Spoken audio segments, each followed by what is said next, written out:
Hey, what's up, Neil? How we doing today? Doing good, Cal. Thanks. Good. How are you? I'm doing great. So here we are. This is actually episode 12. 12. That's amazing, isn't it? Yeah.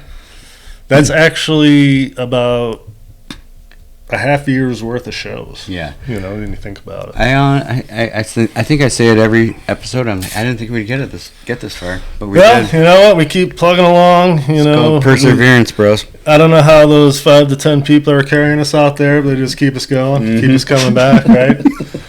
So, actually, you know, we had a quick pivot today, and we have Adam Pichler with us. What's up, Adam? How we doing? I am doing fantastic. Thanks for having me. So, one, I couldn't thank you more. We talked about having you on the show. I know you were kind of hesitant at first, but you actually texted me just yesterday, and you were like, I'm in. Right? I've been to 3 shows. I got 2 coming up. You know, we're ready to go. And sure as shit, here we are. Then the very next day, it just works out, right? So I'm super excited to have you here. Obviously, me and you have known each other really going back to probably when we were 12 or 13. At least, yep. You know, around that time we used to play against each other, but then we ended up playing soccer on the Wolves together. It was probably the first time. It was. In fact, my first memory of you, you saved a PK against me at JC Park. Wow. How old were you guys? One of the worst PKs I may have ever taken, but don't give any. Saved it. You don't give There was a any little credit. rebound. I slid in because I had a hot little temper back then, and I remember sliding in on Kal, and the ref called a PK or a penalty on me as soon as I did that. Well, you can't touch the goalie, but I am allowed to. All right, quickly. 2-foot you to the chest, no questions asked. Quickly, which way did you go? And then, or did you just, it was bad? Cal's left. It was bad. And actually, that's my weaker side to go to. Shows you how poorly I shot it. Yeah. Well, I will say that Still a good save. So after the Wolves, you know, we played with the whole Vardar club, but we ended up. Well, not only that, we were actually arch rivals in high school. Right, but I went to Churchill, you went to Stevenson. 91 state champs. And we were, 90 runner-ups, I think. Yeah. Yeah. Yeah. But those were some really cool games. You know, the best part is that we played against each other, and then we'd go play a club together, and we really created a bond, and a lot of it, remember ODP. Yeah. I think it was, under 14 and a half, and that was really where we didn't know each other. Yep. And but we knew of each other, so we roomed together, and then we got to know each other, and then fast forward, 8 years, not 8 years, but and 5 years or whatever, and we end up at UAD together. Detroit Mercy. Yep, we have been friends and together for a really long time. I put a number; it's at least 35, 36 years. That would feel about right. It's been it's a bond, right? It's absolutely. part of the brotherhood. I think you talked about that in episode 1. Some of the brotherhood, and it's what it is. And that's what you always miss about it, right? Yeah. And then Neil. I don't know if you guys ever knew of each other or anything before UAD, but obviously that's where you guys connected. Not really, no. I played for Wolves. You 77. You were 75. Wolves. You guys both were. Yep. I think I remember maybe when I was on 77 Wolves that there was a ginger. There was a couple. Two, both named Adam. Yeah. Strawberry blonde. Yeah, strawberry blonde, a couple of gingers. I'm like, Ginger. I'm like, all right, that guy's good. I was a ginger. Yeah, so I'll admit it. And not that we practiced the same, but I knew that, because we were in the same club together. I mean, I knew there was a 75 Wolves, 76 Wolves were good. And then came to UAD, and Adam became my roommate. That was awesome. Which was Kal amazing. called me the summer before you committed, or as you were committing, I suppose, because I think you two had maybe worked at camp, or I forget your connection, but you called me and said, I have the perfect roommate for you. And gave me Neil's number, and I called you out in the AZ. Yeah. And said, hey, it's me. Want a room? And you said, sure thing. No, it was amazing. So, when we first went to UAD, it was like we all kind of went as a block. Yeah. We all had different places we could have gone and done different things, but then we were like, it was kind of nice to stay home, create something. We created this team, and then really, what it was, I don't think Pichler was there when you were on your visit. No. That's what it was. So you stayed with me and Jeff, because you and Jeff went, and then we had Tim Blackwell just kind of fell in our lap in the summer, like 2 weeks before we all went there. But so it was our freshman year. Neil came to visit because we were in Reno basement still. No, your sophomore year, right? Or would it? No, you were up in the loft. You guys were in the quad, East. You guys were in East. Really? Yeah. Okay. I thought it was all the way back in, but that wouldn't make sense because you're 2 years younger. Yeah, so it was East Quad, but you weren't there. You were still rooming with Tim. And Neil was there the whole time. We hung out, and then Tim ended up getting the single, and we didn't know what to do, and we're like, Neil. But to get back Tim never had a single, to be clear. Well, But to get back at that, the Reno basement. If you have a story or two about that, I'd like to hear that. No, just. Well, I mean, it's just that we talked about it with each other, right? Yeah. So I remember it was me and Jeff, then you and Tim were right next door. 4 Acre was originally down the hall, but he ended up moving in with Roddick on the other wing. Yep. Where it was all more like the international students. Yeah. And then it was Echon and Tree that were actually on the first floor. That's what I didn't remember until Echon was on. But that place, Don't forget James Hain.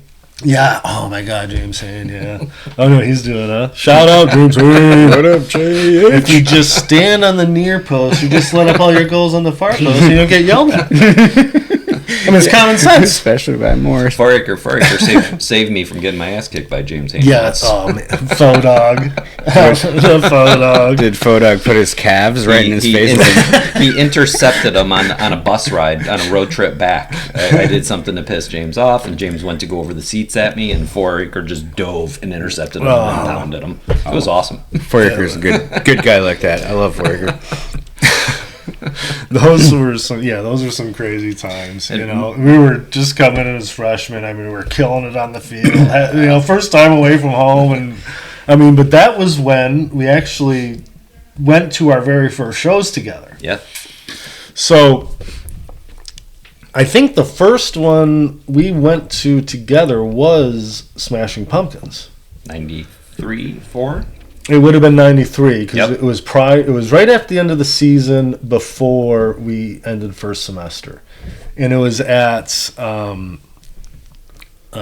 State Fairgrounds. It was right, Michigan State Fairgrounds. Yeah. R.I.P. That's gone now. Right? 8 Mile in Woodward. Yeah. It was actually. I mean, it was a sweet venue. It was almost like a little hockey rink. Yes, right? exactly. It was small. It was wide open. We were main floor. Me, you, Paul, and Bob went. I remember. Yep. And Jeff. That's right. And that was like, I remember listening to Gish like in high school, and then Siamese Dream came out in 93. They just had the 30th anniversary. Yep. Wow, so it was 30. Like, I know. And I just, Cherub Rock was like my thing. And when I first heard that, I'm like, that was it. I'm all in. And that we went State Fairgrounds, and I forget, there was something like with Bob or something like happened. It was like on the way in. I don't remember. Like, it's so vague in my memory. There's I think a few stories attached to this concert, but my, I thought you were going to say Bob. My recollection. Well, Bob, more than a few. Yeah, that's a few podcasts worth there. But my recollection is we were walking in, and of course, before any concert we went to, we treated ourselves pretty nicely. Yeah, we pre-partied. But Bob was Bob and had a mouth on him, and I don't remember what he said. I remember that he was the Bob cackle, and he was picking on somebody that was not in our group, walking in front of us, and I remember the girl giving him a warning shot, and he just kept on going as we're walking, and he said that one wrong thing, and she turned and she dropped him. I think she might have kicked him in the balls. I think so. I think that's what it was. I think she did, because it just dropped him. I don't think he got hit, like punched in the face. I think she kicked him right in the balls, and he dropped, and oh dear. I almost think that would be like, I would be expecting. I would rather take a punch to the face. Yeah, she did. She dropped him, and I remember all of us get telling him to shut his mouth, right? And but he was Bob, right? And he didn't. And when she dropped him, we just looked down at him, said "F you," and looked at her and basically gave her a high five, and we kept on going. We kept going. We left him to rub it out, to feel better. And I remember that was like one of the first times, main floor, just a band just rocking out, and like seeing those pits, because some of the other shows, like even like Lollapalooza, but it's at Pine Knob. There's no real. This was just like that main floor, and it was just like waves of people. I feel like that's all it was, if I remember it correctly. Yeah. Not much stands built around it, but it was. It was just like wide open. Yeah. That was my second concert. Really? Yeah. What was your first? Steve Miller Band. Really? Also cool. 1993. That's pretty sweet. With my now wife, Julie. Oh, sweet. That's awesome. Yeah. And you know what? The one question I always talk to people about, and sometimes I lead in with it, and sometimes I forget. So, what is it about the live music? Because, I mean, like you said, those are your first two, but I know just over the last 30 years, you've gone to a ton of shows. And, I mean, if you sit back, and you're probably approaching triple digits, if not... I don't know. I don't know, or not. Because it seems like you held pretty steady as you went through the last 30 years.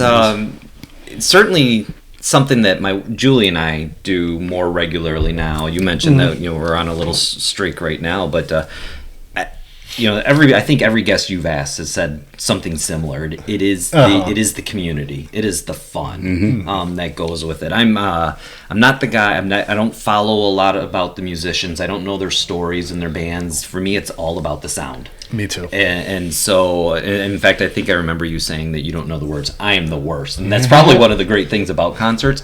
I can sing as loud as I want and be completely wrong on the words, and nobody will know, and I'm just having a good old time. Yeah. And unless you're actually videoing it and you send it to me, and then I play it, and then you can hear the person in the background. That happened. Go check out Fast Car by Luke Combs. Check it out. Yeah.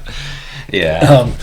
No, exactly. That's always, we've been going to concerts for years. I mean, we've gone to them, I think maybe together, alone, or at least only a handful. We've gone to where there's 10 people. Yep. It's the community. But the part for me is just, and I've said it a million times, when you first get there and just feel the energy, and then you actually get those lights that go out. Yeah. And then all of a sudden you're ready. You hear that first note, and you're just ready. And it's that anticipation typically between an opener. Some take longer than others before the main act gets out there, but it's that anticipation. They turn on a different light, and everybody kind of all of a sudden you see their heads turn. You think they're coming. There's a different ready sound. To explode. I agree. There's a different.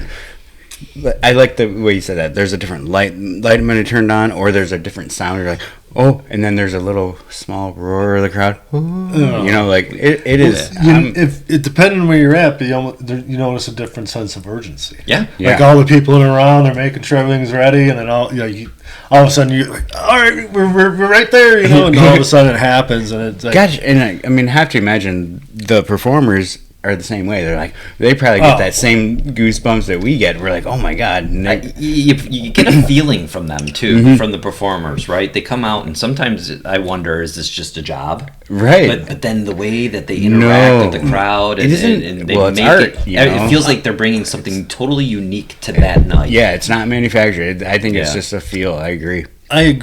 And then I also think goes the other way, but that's like, those bands that had a few hits. Oh, yeah. Yeah. 25 years later, then it's like, hey, it's kind of a job, but it's still fun. It's still got to be fun as hell. You're still playing with people, right? The worst case is that they're playing songs you like, right? Mm-hmm. So if they don't interact with you, fine, but you still get to go see a band and a show and hear music that and you like. Right. But if they interact and they play with you, it's a totally different experience. Right on. I love it. Good answer. So, I love that discussion there. So, now, freshman year also, and this was, I think, I think this was right after Pumpkins. Maybe before. See, I'd have to go back. It was cold. It was cold as hell. Cold. So, They announced it on the radio. This is how we found out about it. You actually listen to the effing radio. But Beck, you know, and he was, I think, 19 at the time when Loser just blew up. Yep. But he had already scheduled these little rinky-dink shows. And they announced on the radio that Beck is playing the Detroit Science Center for $5. And it's general admission, first come, first served. And we, like, heard that, like, late the night before. And, of course, you know, it was probably coming towards the weekend. And, you know, we were probably pretty, you know, treating ourselves all right. And then we're like, well, we got to do it.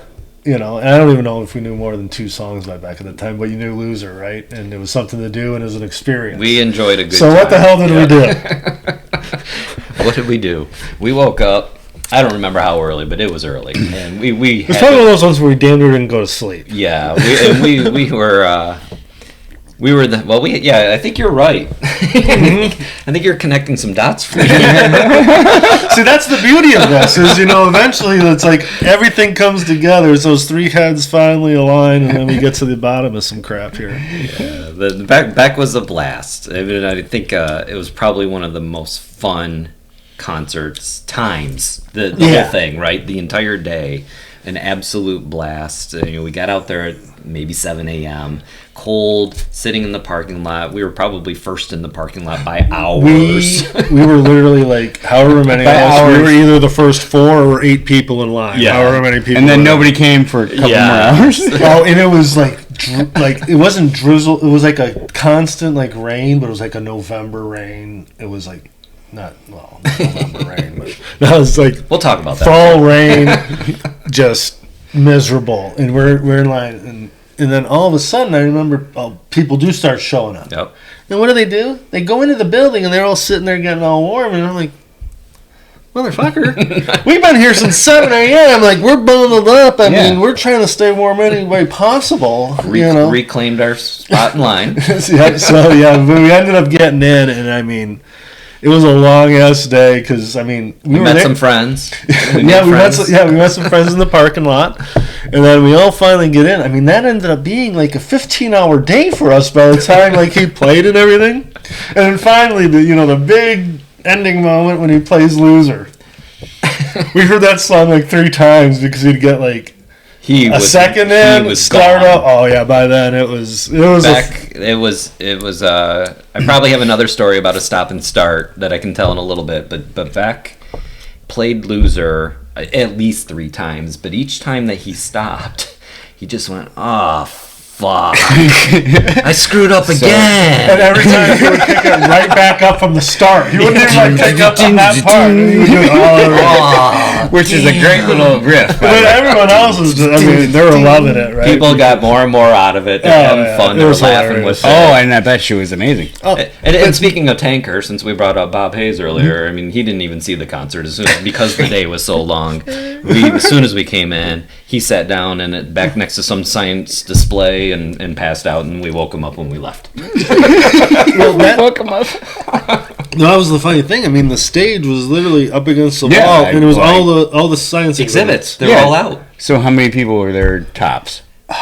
Maybe a few hundred. Yeah, maybe. It was small. Like I said, this was like his little regional tour, or his first. But then Loser just broke like right before, and so it was like you caught it right before. What a fun time! Right, I love that. So I mean, it's tough to break away from the early days. So we're not going to, Pichler. I do want to make sure, again, we kind of we have I'll say an outline, but sometimes we forget shit. We got to make sure we go back to our call out, Neil. Oh yeah, our update from episode 4. Hey, we can do that right now. So our boy Ryan Maxey, who's on episode 4. Yep. Which actually, I mean, Pichler, we all played on the Wolves together. Yeah, we won our first state title all together on the Wolves, U16. Way to go, guys! I love that episode. Ryan was a terrific guest. I know, it was awesome catching up. We're going to Ben Harper now. So I have a couple notes, but he was just at. Was this just yesterday? Well, if you remember, in episode 4, he was talking about surprising his wife with some tickets to help me out, Neil. Oh, the Swell season? Yes, which was Glenn Hansard, right? Right. Who will play with Eddie Vedder at Ohana Yeah. and stuff. But if you remember, Maxie in the episode is telling us how he's surprising his wife with these tickets to go to the show because they both really like her. And to be honest, I had never even heard of him. You know, I can't lie. So this is why I love this show too. It brings me new stuff that now I can go in and kind of immerse myself in. But so he surprised me with these tickets. He's talking about it. And I'm like, well, is the surprise going to be over by the time this releases? He's like, no, but she probably will stop listening to him long before this. So it was funny because he sent the update. And the last thing I wanted to say before Neil's got some updates on it was, I need to know, did she find out before or after, you know, the surprise or whatever? He said, well, she didn't make it that far in the podcast. It was a complete surprise, so it's hilarious. And we wanted to give a shout out. It's breaking into to Maxie because he's a big fan. And I want to update, you know, kind of stuff that's going on because you always check and we have, you know, videos from people's concerts, even if we're not there. Coincides with, you know, Maxie. You grew up. Well, played with Maxie. And I played with. Before we were driving cars, we were, you know, we were all playing the game. But what happened at the show? He's a great contributor to the show. So with Glenn, Glenn Hansard, I believe. Look at me butchering his name already, but he goes and has. It was. Go ahead, Cal. Well, I think it was for the last hour of the show, he brought people up from the front row. Okay. And they were just on the stage. And then they started doing sing-alongs. They did a Van Morrison song and stuff. And Ryan's wife was on stage for the last hour of the show. Oh, really? Uh-huh. That's awesome. Yeah, and I mean, he said it was an absolute phenomenal time. And it couldn't have worked out better. Yeah. I mean, that ties back to what we were just talking about. The way that a band can interact with the crowd, to me, makes... That's live music. That's the experience. Oh, I agree. And those are the ones that get it, right? You know, and it was where was the venue, Neil? That was in, I think, Grand Rapids, right? Okay, but it was Meyer. The Meyer Garden or whatever. Yeah. So is that? I don't know. I'm not familiar with that one. I am not either. It's gardens. It really is. It's true gardens, as you would think of a garden. Oh, really? Flowers and Oh, so it was just out. Yeah, I mean, I don't know it well enough to know that if they have an auditorium. They might. But it seems like a smaller venue. And, you know, more intimate. And he brought them up, which is insane. You know, very cool. So it totally was supposed to talk about that first, but hey, whatever. Well, shout out to Maxie, like I said. Oh no, I mean he's a huge supporter. I love doing that episode, and I know that at least people that are close to us, they found a lot of fun in that one, just because they couldn't get over the fact that it's been 32 years since we've actually talked, and then it was we hadn't missed a beat, you know, and then now that we're going to a show together. That's incredible. The trips down memory lane are one thing, but to reconnect. Oh, and now me and Neil are going to Porno for Pyros with Shaq. That's awesome. So we're going to that. You know, my kids, who are both guests, and obviously my kids, but we're all going to Greta Van Fleet. That was my Father's Day gift. Very cool. Me and Neil and the kids are, you know, Kennedy and Avery are going to Pumpkins. You know, now me and jealous. Very jealous. Why don't you come? It's a Wednesday. It's a Wednesday. We're actually going to do a September something, right? It should be. It should be. Why don't you come? It's a Friday or Saturday. No, it's a fucking Wednesday. You don't have to work on Thursday, do you? We'll touch base on that one. But yeah, I'm empty nesting now. I need to fill my time with things. Right. We're planning on doing a pop-up episode just to. Very cool. Actually, Shaq and Charlie and his wife are going to be there. Oh, so Cynthia. We're going to try. So that'll be fun. So I mean, it's so funny. I mean, I just want to talk about the Smashing Pumpkins so much, but we actually had a huge connection with them, you know, early on. But the one that I will never forget, and I would put this easily, probably in my top 3 concerts of all time, if not the number one. Because I didn't have to try to think about it, you know, but easily top 3.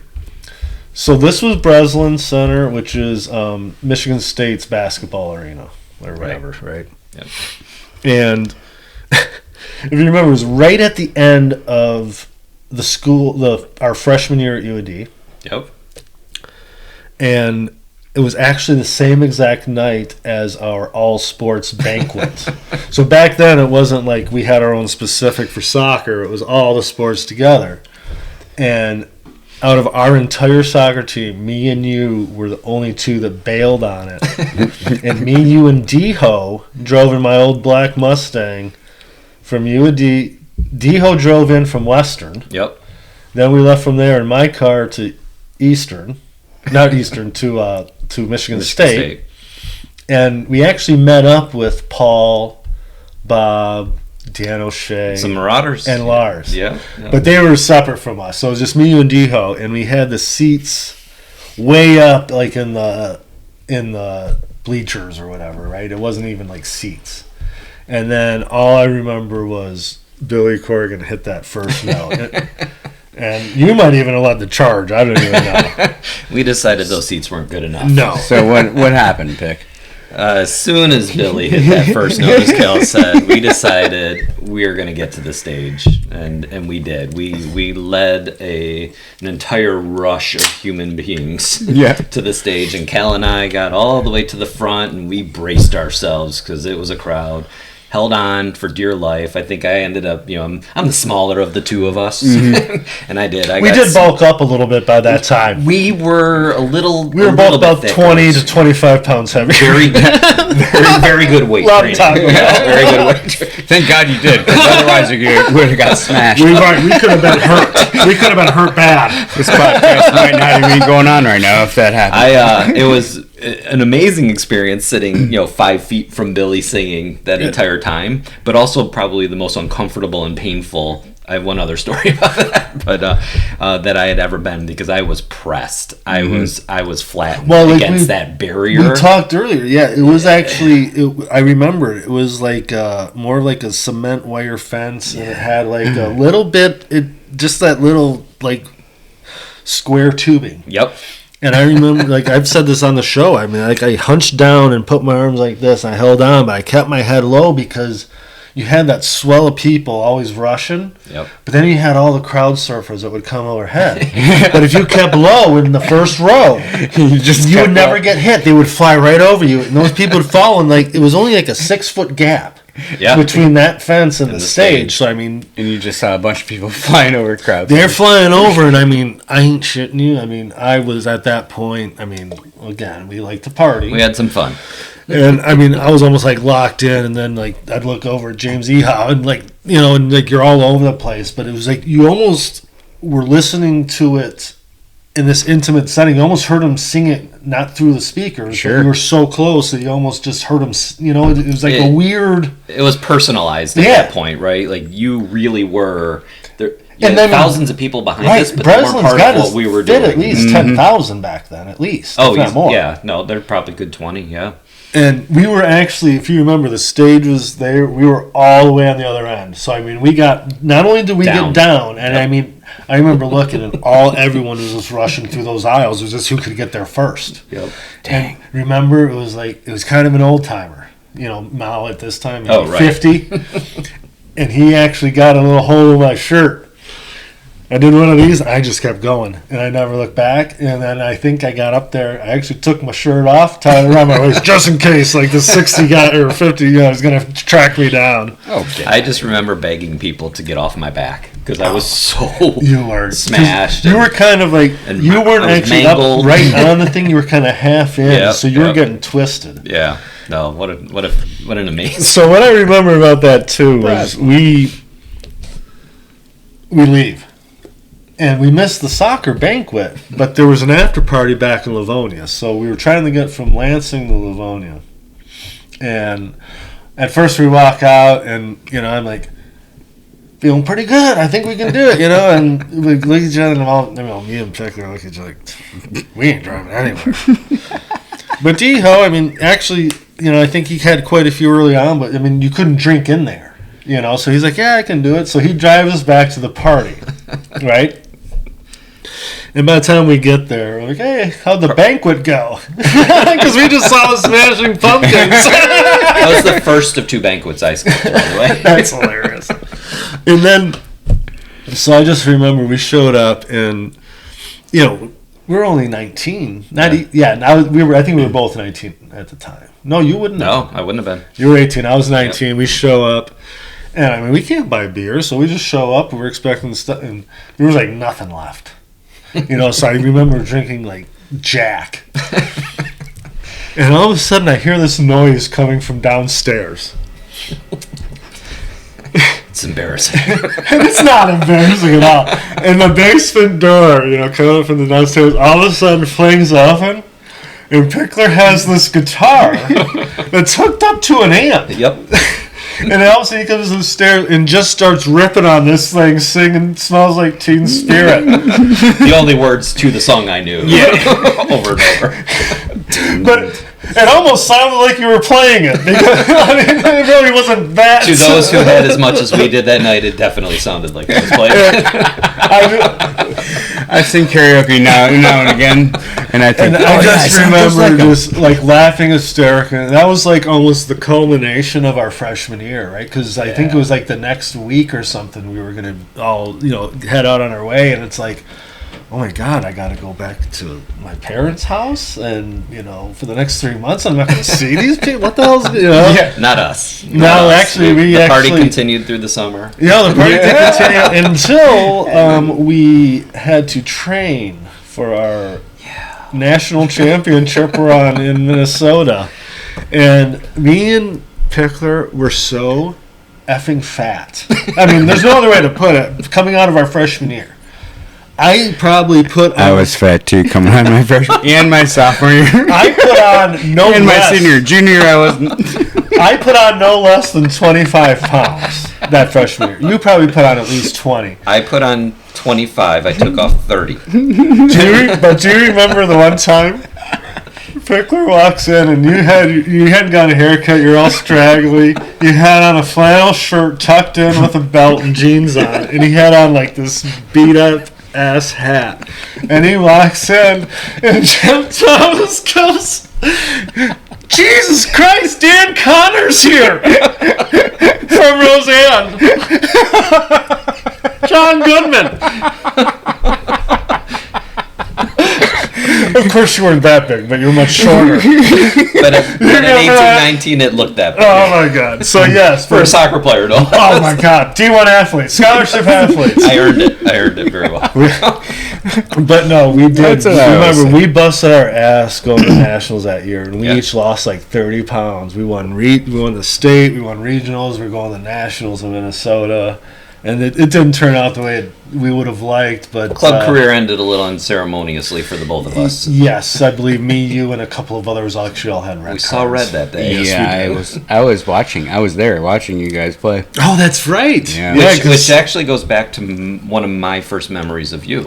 So that was before we were rooming, and I remember being at that's right the banquet beforehand and meeting you and Morris being there and having a good time, but it led to, I'll say, my second outdoor concert.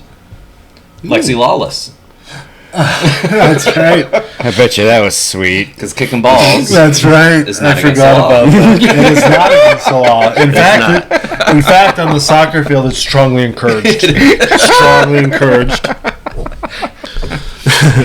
So, before we leave our freshman year, we've almost made it, right? But we used to go to a bar called the Impound. The Impound. And it was Thursday nights. And where was the Impound? It was in Detroit. Yeah, Detroit. Right off of 94-ish. Yes, we have some 94. We have some listeners from like Minnesota and Ohio. Yeah, no, it was in Detroit. Really know, It was Detroit. We do have that one person from Nicaragua. Yeah. Actually, it was Echon. He happened to download it while he was there. But hey, we got listeners in Nicaragua, everyone. Go ahead. So, going there our last week, right? Finals are pretty much done for everyone. Mm-hmm. It's winding down. I think it was the final Thursday night, and people are actually starting to go home on Friday. And the Impound, every Thursday night, they had a live band. Well, it just so the stars effing aligned that night Red Eye was playing at the Impound, which is Giovanni and Robbie's band, and Carl was the drummer. I don't remember the bass player, but anyway, so it was our last hurrah, and we were going to be moving out of Reno Basement. We used to drink 30 packs of Meisterbräu, which is the master brew. But we would get 30 packs for like $7.99, something like that. Yep. And we decided that me and you, we were finally done. We were literally done with our freshman year. We made it. You did much better than me, by the way. You were always a much better student. You actually put in the work. Not that year. I had to have next year. The following year was a recovery. You picked it up. Yeah, you picked it up. But you did. You had the discipline. I skipped the final my first year. I remember walking down. I skipped the final my last year, and then when my professor asked why did you do that, I said because all I needed is a C to graduate, and I figured out if I didn't turn it in, I would get a B.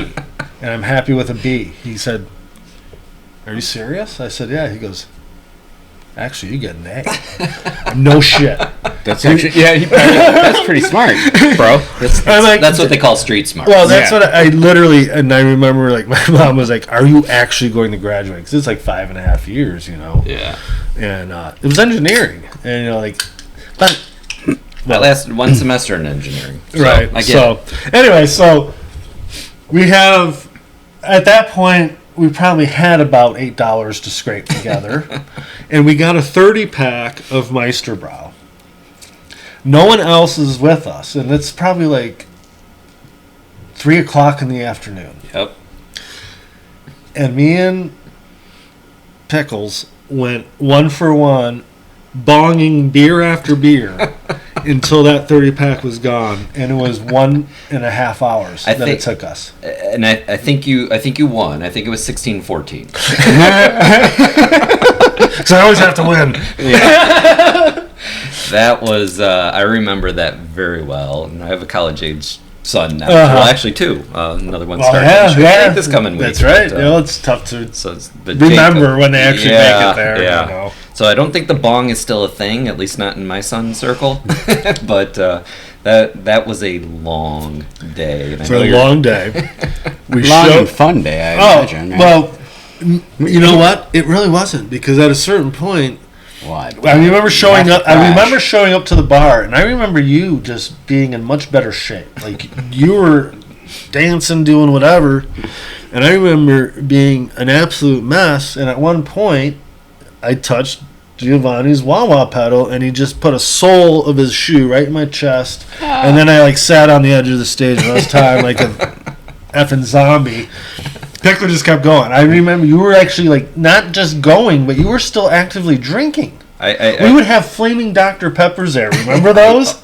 I didn't until right now. Yes. And what is that? It's like a beer, and I think it's amaretto with a little bit of 151 on top that you light on fire. And then you drop the shot. Yeah, I've had blow it out, Dr. Pepper before, and you drink it, and it tastes exactly like a Dr. Pepper. Yeah, I know you know, but amazing for that one person in Nicaragua, they don't know what the F we're talking about. Amazing that we even stand here to remember these stories. Well, like I said, it usually takes a village. It does. So the Impound, we frequent that a few times, did we not? I mean, it was actually. I mean, we were always very good during soccer season. We would usually. We look forward to coming back from road trips. Oh, we would have fun after games. But we wouldn't tear it up during the week. We were usually pretty good.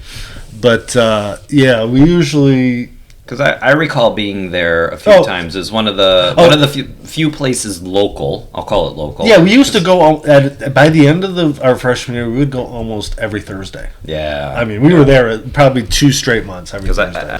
So before we exit our college years, I cannot fail to mention our senior year. So we all played soccer. So our senior year, we were all on the same team. And we had always been so close to winning the conference tournament title. We had won a conference regular season title. We had, I'll never forget, 16 wins our freshman year. We lost in the final to Notre Dame.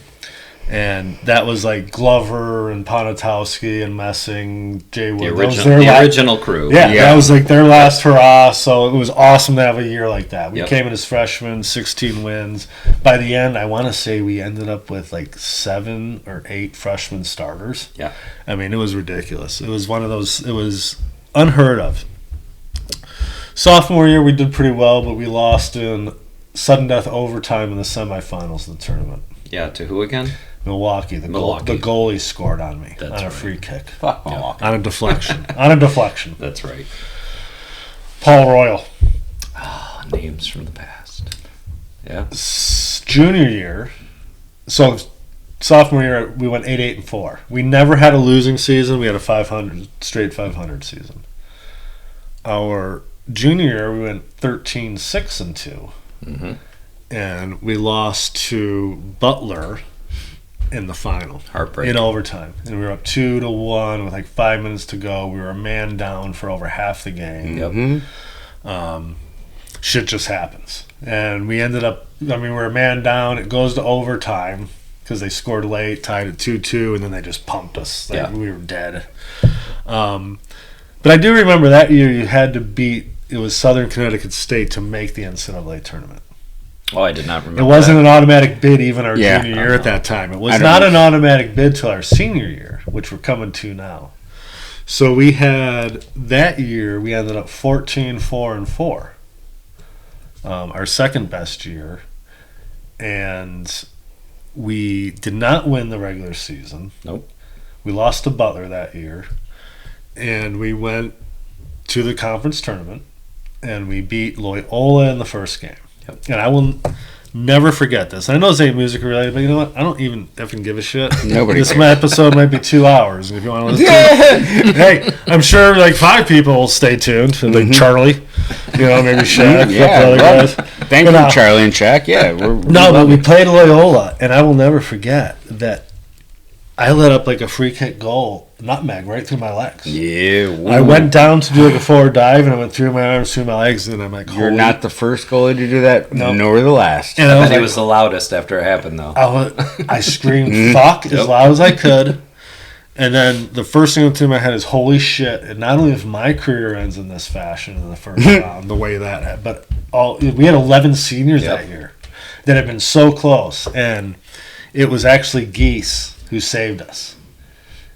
He scored the second goal, and I'll never forget, someone was going down the line and did a cross across the lawn, and Geese came sliding in left foot and just got wiped out too. He got hurt on the play, but scored. I do remember now. And we won 2-1. Yep. And I remember after the game, I went up to him, I'm like, I know you got hurt, but we're going to fucking win this because you say, Fuck you, Loyola. No, it was a great game. And we played them tough that first game in Chicago when we were like 45 minutes late to the game. Yeah, I remember that. Yeah. So then fast forward to the second game. The longest game any of us have ever played in our life against the University of Wisconsin-Milwaukee. Semifinal. Which, mind you, they were our number 2 rival. Yeah. And Butler was our number 1. Easily Butler. A lot of Michigan boys on the Butler team. Oh, those were fun games. Yeah. So we're playing Milwaukee. It's early November, and it's actually snowing, right? And I remember, I think I gave up a goal first. Then Savvy Max scored a goal, tied it up. So we played 90, we're tied. We played 30 minutes of overtime. Yes. Tied. We played 30 minutes of sudden death overtime. Tied. So we played 2.5 hours of full soccer. And then we went to a shootout. Yep. And we go through, I think we missed our third shooter. Dario missed. Yep. Mm-hmm. And Milwaukee scored their first 4. Yep. And then it came down to their 5th shooter. He was a good player. Yes. Marshall. Wasn't he their forward? Yes, Yeah. David Marshall. Yep. Very good fucking player. If he makes it, everything's done. We're short again. And I will never forget this until the day I die. Someone from the crowd, because by this time, the stands were completely packed because Butler and the other team were supposed to play after us. I mean, they were supposed to be pretty much done with their game at this point. To remind everyone, this is semi-final. This is yeah. And so he sets the ball, and someone screams from the crowd, "How nervous are you, goalie? Because if he makes it, it's over." Well, he takes How nervous are you, shooter? and he shoots to my right, and like I'm already leaning that way because I could read it. And I actually remember I dragged my arm and I saved it. And I looked over at the crowd. I'm not who said dope ass save, by the way. Dope ass save, dude. Fucking ass. Cal, before he even tells the finish to the story, God. Cal was the man. Shoot, I've seen I've seen Cal save some shots that shouldn't have been saved. Well, that's a long time ago. I know one of the best goalies, and I think if you're watching, his ability to read on PKs was far, except for you. far done. he just After I said it. saved that one when we were like 12, I've never saved another one of yours in practice or anything. You already just said it. I read it. You know, I read him. Well, I knew where I was going to. I read it? Go ahead. Yep. I looked at the crowd, and all I said, as I was pointing to myself, I said, "How nervous do I look now, bitch?" That was so freaking cool, But Cal. that didn't take us to sudden death PKs No. yet, because the Faux Dog had to step up and drill it. Yep. You fucking nailed But it. next to nailed you, it, too. he was the best PK He shooter. nailed it. And he never changed. He went to his left side, but he put it just inside that post every time. And it's Fifth exactly, shooter. I told you one I'd that- fucking do it. All right, go ahead, Cal. So then it's sudden death, 6-shooter, and their guy comes up. And he's a left footer. And again, I just read it. He goes to my left, and I save it. Yep. My weak side. Yep. But I saved it, and I caught that bitch. I didn't say nothing. I just walked away. And who walks up? Pickles just calmly walks up, Motherfucking gets Adam the ball, sets it down, and just drills it. Left side, right? You went left, right? Pretty much almost up. Up the middle. Pretty much up Down the middle. the- okay. He would wait for the goalie to move. And I claim to be the inventor of the pause. but it was very subtle. Yes, I very was subtle. doing that shit back in '96. It was like you'd take your leg back and it would just come back a little bit slower. Yep. And And you did. I always waited for the goalie to give his lean. And then I knew he would do that, and then I would keep my ground, and then you were good enough that you could put it to either side where I can't react quick enough to get there anyway. Because you'd have to make a choice. Am I going right or left? Yeah. Oh my god, that was the most amazing, like, for that. So the ref on that one, I'm going to brag a little bit, Uh-huh. but I remember walking up and the ref saying it's really cold, and I said I put the ball down and I said, "You're welcome to go to your car. I'm about to score." That's hilarious. So it's my moment of glory at you. So I remember I own it. when you scored that, I freaking ran right to you, and rightfully so. But I wanted to run to Cal, but the goalies don't get enough Cal deserved it. Exactly, and Cal then deserved I ran to you, and I'm like, So- we ran, and then You know what? It's funny sprinted to because Cal, I'm like, oh my god. I think Paul still has the video, and I really want to get it so Yeah, we he can does. all watch it again. It's a great video. Because it's funny because you score and you do the typical thing. You run and then everyone chases Away, you. yeah. And actually, right away. I kind of held back in my own, and I forget who it was. I want to say it was either Jeff. It might have been Faux Dog, but it could even have been Dario. I'm not sure, but someone came. But for me, like, that was your glory. I had my own. Goalies are very personal. Yeah. You know, you Yeah. have your own kind of weirdness, and like I was gonna say, you guys are weird. you end up. Well, we are, but you're like you're the last. You're on an line. island. You're on the island. You're the last Yeah. line. If you fuck up, people see it. If Yep. everyone else does, you're the one that saves it. You know, and you're your own biggest critic. So, like, in that moment in time, like, that was my... And that goes back to, like, the oil game. I made up for that first game. Yeah. Someone covered Right for me, I covered for someone else. Yep. And then everything was so effed up with weather and everything. Mind you, that game, I remember looking at the score sheet. Each team had 44 fouls. The sheet only had enough space for 40, and each one had 4 extra. That game had 44 fouls. It was a bloodbath for 2.5 hours. It wasn't good soccer. No. Oh, it was. I mean, it was snowy. The weather, it was cold. yeah. But then the following week, we did play Butler, Yeah. who had beat us early in the year. I mean, we struggled against them. We ended up beating them 2-0. We made the NCAA's. Blackwell's goal was one of the best ever. Georgie scored too. Georgie scored the first one, which collected it, far post, bent it around Plasek. Couple of all-timers for you to mention. Yeah. And then, Blackwell nutted that guy right at the corner of the 18 and hit a far post. Once that went in, I remember hearing Souls scream, "We're going to the tourney," because there was like 3 minutes left. Yep. I mean, you could celebrate at the time. All right. So is this about music, this podcast? It is, but you know what? We'll probably do a sports podcast too in the future. No, if you guys like that. It's just hard not to, because all that's connected. Like we've connected on different levels, and now, I don't can't play avoid anymore. it. As you said, we've been friends for 35 And I mean, years. in 2007, the three of us, we had like 10 people for this one. We went to Smashing Pumpkins. Oh, it was gosh. the first time Corrigan and Chamberlain were back together. Yep. And it was at, I think it was at the Fox, but we all met at the State Bar. And you and Lindsay and maybe Keith or someone came or something, and you, Paul, and Leah came, me and Emily, and then John, yep, and his wife at the time all came. So we had a ton of people. But I'll never forget when everyone started showing up, I looked at you and Paul, and I was like, Jesus Christ, what the hell happened to these guys? But the U of M played at like noon. And it was like, you guys, I forget who it was against, but you guys were already primed and ready. And we actually had seats with you. And I remember by the end, Leah made the comment, I will never take those two to a concert together again, talking about you and Paul. Together. Maybe just Paul was a question mark even with him, but definitely not you two together. But by that time, me and Emily had actually snuck down and got on the main floor with John and I remember not eating that day. Which is Paul's MO, right? Oh, absolutely. Yeah, and thinking as we were getting there, going, this is probably not going to turn out well. I remember not doing well. You did not do well. I saw a guy that I knew that actually played on one of my men's soccer teams with me, and the next day I saw him.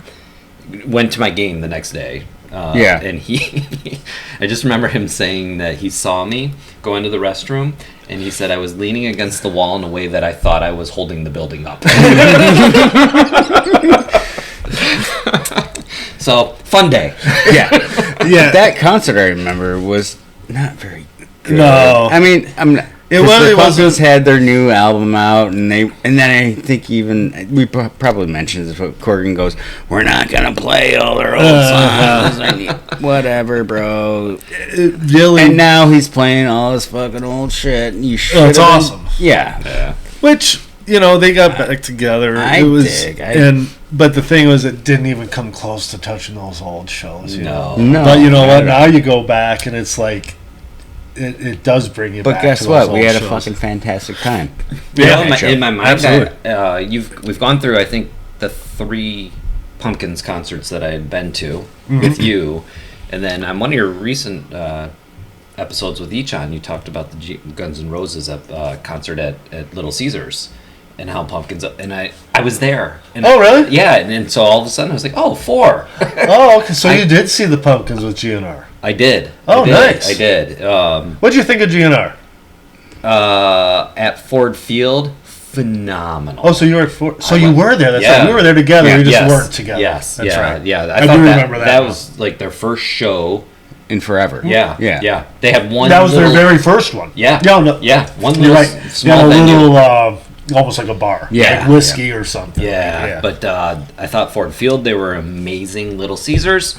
Honestly, I don't know if it was them or where I was at Little Caesars. We sat in really high seating, kind of behind all that gondola, and it just, sound didn't carry there. Yeah. It wasn't a great show. Right. Again, don't know if it was them or Little Caesars. I've been to and a few I do at Little think Caesars. at that point the Pumpkins, I think James Ehow was back with them. I think that's right. I think that was when he first kind of came back. It clearly wasn't memorable for me at the Right, time because right. it took you and Ichan and Neil talking about it for me to even remember that I had seen them one more time. So you have definitely come a far way with your musical taste.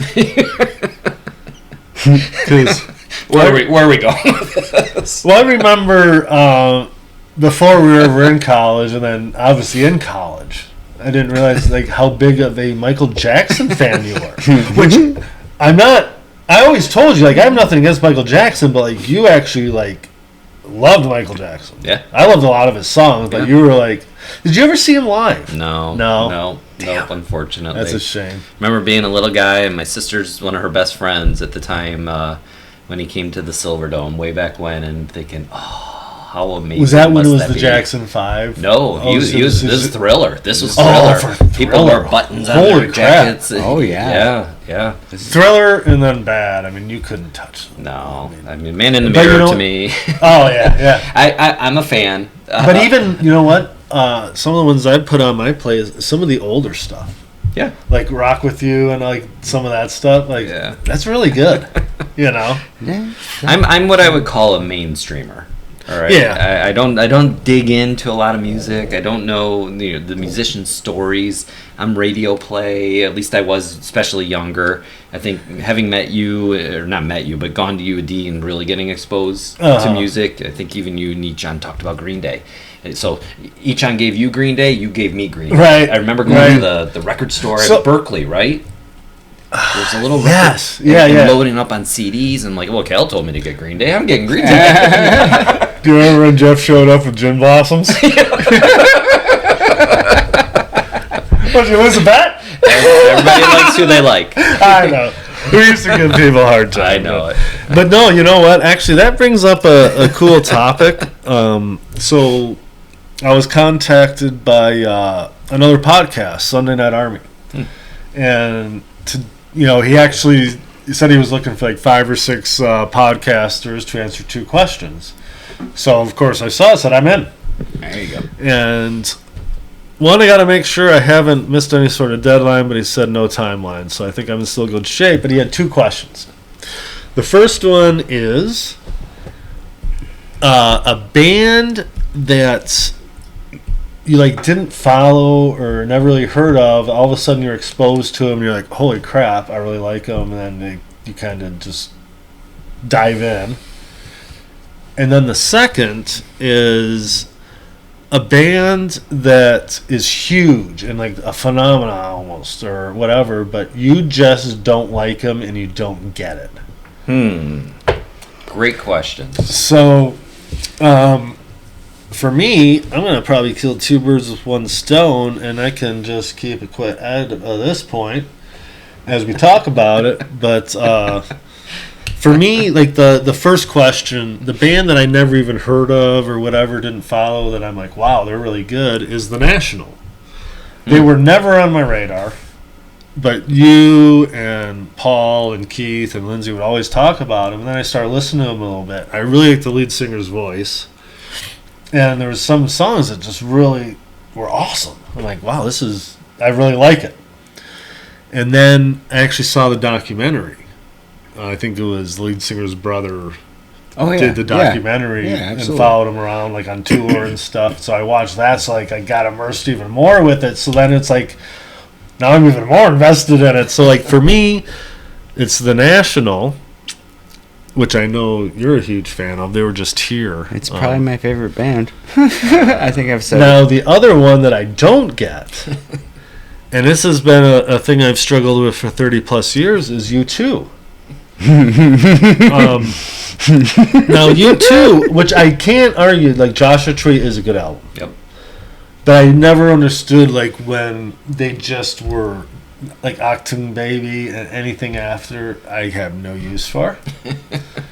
So, like, when I balance it against what I was listening to at the time and stuff. Like, so you kind of compare the game, and I've always said I'm a snob sometimes, and I definitely give people a hard time and don't give them their due. We should end this podcast now. Because the other one, actually, you know what? Some other ones that I was fighting. Actually, you know what? It might not be U2 because they do have Rattle and Hum and Joshua Tree. I was just saying, ooh. You know who it is for me? It's not U2. Thank you. You saved yourself. Foo Fighters. I don't care what anyone says. I don't care what anyone says either. And Pichler, you have an objection to Okay. that? I do. So I've like said a my couple of part. them, I but- got the National, the one that I do listen to, and the Foo Fighters I just don't get. Now I want you two to have How some about things Neil? out. Neil, you go at it first. Gosh. Now you like it. I mean, there's plenty of bands out there that I'm like, oh, I didn't like them, and now I like them. Gosh darn it. I couldn't even. I mean, I can think of one, but. What about that one? Well, all right. Because that's actually one kind of for me too. I mean, I like Coldplay. You know what? Well, I call myself a mainstreamer for a reason. Right? No, I mean- mean I do like Coldplay, and I saw them in concert. But for me, Yeah. I never gave them the time of day. So I could even probably change out the National and go Coldplay. Mm-hmm. And it was actually you that would really. It's like, no, I've seen them in concert like multiple Yeah. times. Like the show's amazing, and then you go and it's like you know every single song, and the songs are damn good. This comes back to I think the root of why you do this podcast, right? Right. Live music. Absolutely. I don't listen to, so I love U2. Love them. Uh-huh. Do not listen to their music Which on one? the radio. Where are you going? Uh-huh. Because I don't even want you to wait to tell us where you're going to see you two. I'm going to Vegas in October. The U2 is opening up the new Sphere. Sphere, Yes. right? It's the very first concert. So I'm not seeing the first show, but first performer to play there. Okay. And I'm pumped. I mean, I honestly, it's a band that I have loved for years. You touched on the albums, but it's the early ones, right? Yeah. War and Boy and Joshua Tree is what totally hooked me. And Rattle and Hum, to me, is top 5 for me. And that was a double, wasn't it? Rattle Yeah. and Hum? Yeah. there was, Now, you've seen them before, correct? I think I have. I think this will be my 7th. No shit. Yeah. So is that the most you've ever seen? This is is U2? yes. U2 is 7. Pumpkins, as we've talked about a bunch. 4. Yeah. I Coldplay think you said 4. is 4. You saw them a couple times in Chicago, didn't you? I have. I took my son Jacob and I have twice now gone to see them. Oh, nice. That's always fun. Soldier So Field you both do times, kind of yeah. you have gone to shows with your kids and kind of Yeah. Caleb is still just we took him to Imagine Dragons. okay. So you want to talk about? It's not a band I follow, right? No. But live performance changes things. Yeah. And the way going cool. back to the idea of the way that they interact with the audience, to me, That's how Neil was with Sugar Ray. is I love Sugar Ray. I have no more words. Yeah. But Imagine Dragons. Yeah, I mean, it was again another one of those examples. It's of where funny a you say that band because like, plays to the crowd. I'm not a fan of them at all, but you know their songs, and of Yeah. course they put on a show. Oh, they're good. They're There's like a guy Yeah. I work with. He saw him at Masonic or something. He's like, "Yeah, the venue was super cool." I'm like, "I've never actually been there," but he saw Imagine Dragons. He's like, "I never really heard of them, but they put on such a good show." They were incredible Right. live. They Yeah. really were. Absolutely. I like what you just said about that. Like going to see, and you're like, wow, they're actually really good at whatever the venue they're at, or they sounded good. Like, oh my gosh, this is a really good band. Yeah. And it might not be, but you're like, oh my gosh, I couldn't even answer. That's a weird question. Sorry, maybe not to get too far away because I am a repeater. I mean, I know I started to Well, no, count down some of those people that I've seen. Like I said, Pichler, we can talk for 6 hours. I don't care what. At this point, we're doing it for us 3 and about 3 others out there. So. Yeah. you got more followers. I've been working way too hard for you to not have more followers. So. In fact, I'm gonna get some more beers. You guys need some beers? Yeah, sure. But going to your question, Cal, the band. There's a couple of groups that I don't even know. I can't come up with old timers that took me forever to discover. But more recently, Yeah. as a result, one of them Well, you one of them mentioned is one a result, earlier. Yeah, one of them as a result of this podcast is Wilco. Oh yeah. I mean, I don't know how many episodes people have brought Which up. is funny because like Wilco was during college, but it was like towards the end. But you didn't like. I never gave it a chance. I never really thought about it. Right. Yeah. There's one of these if you need one. Okay. Thank you. So that's a band. In fact, I listened to them on the way here that I'm trying to learn. And what is the name of that live album? Is it Kickin' Television live in Chicago? Yeah. It is like. I'll give that a shot then. Absolutely, because I'm going to post something about it because it's one of those live albums. It's like 20-some songs. It's got like all the stuff you want to hear, and it's so funny because it'll pop up. I'm like, what the hell song is this? And it's like one I can actually sing along to. I just have no idea what the name of it is. So I'm learning.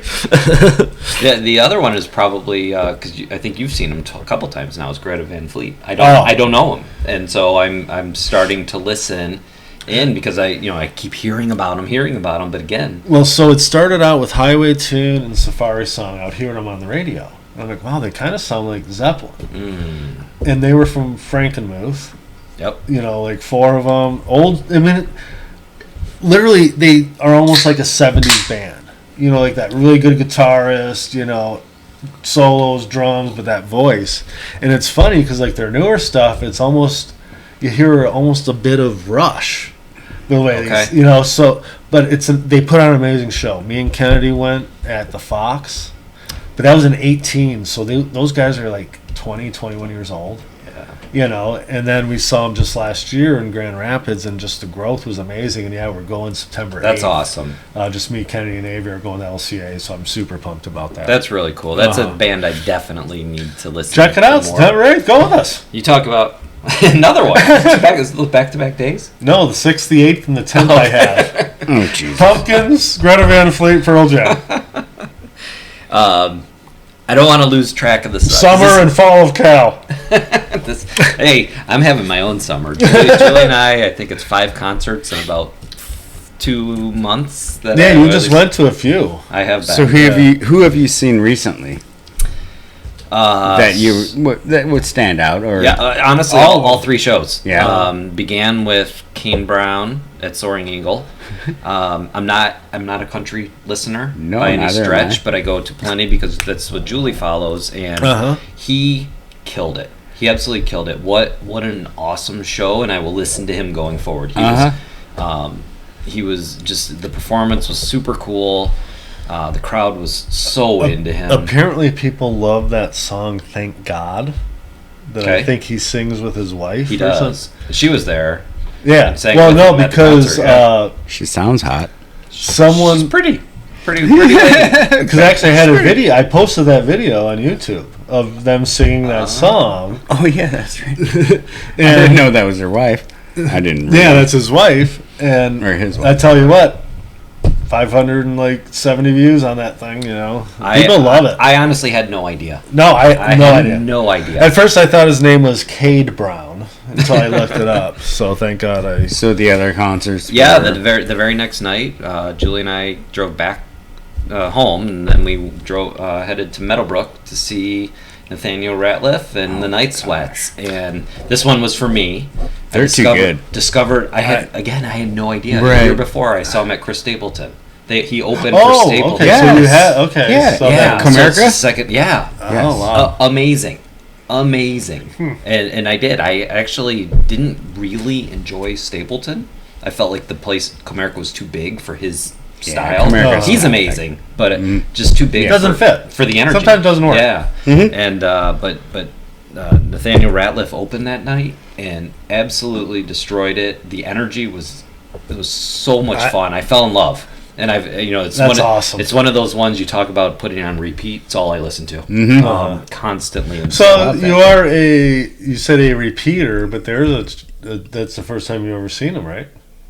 Oh no, well, Stapleton and then Meadowbrook, but not really a repeater. That's one of those ones where you just get lucky. I fell into it. You fell into it. You get lucky, and the next time you come, you want to check it out. It doesn't disappoint. No, it didn't at all. I really loved it. We talked about that one like episodes ago. Like I remember seeing that on the radar. I'm like, not only that, because they were at Freedom Hill on Friday, right? It was a Friday. Meadowbrook. or Meadowbrook on a Friday. Yeah. And that Saturday they played Kemba live in Columbus. And I was like, oh my God, that would be like a super sweet show. Of all these years, that was the first time I was at Meadowbrook.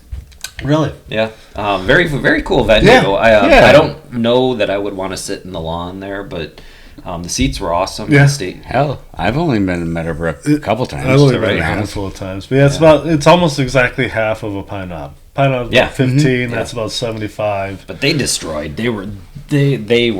And you actually sat in the pavilion. So this is a little we did.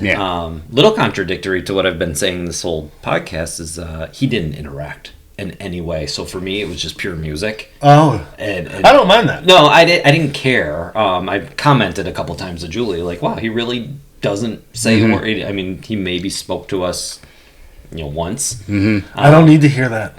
I don't. Some of it's fine, but I don't need to. I definitely don't need Hey Detroit over and over again. No, but when Billy Corgan did talk in Columbus, some of that was funny. Because, he was picking on himself for, his last 30 years, Yeah.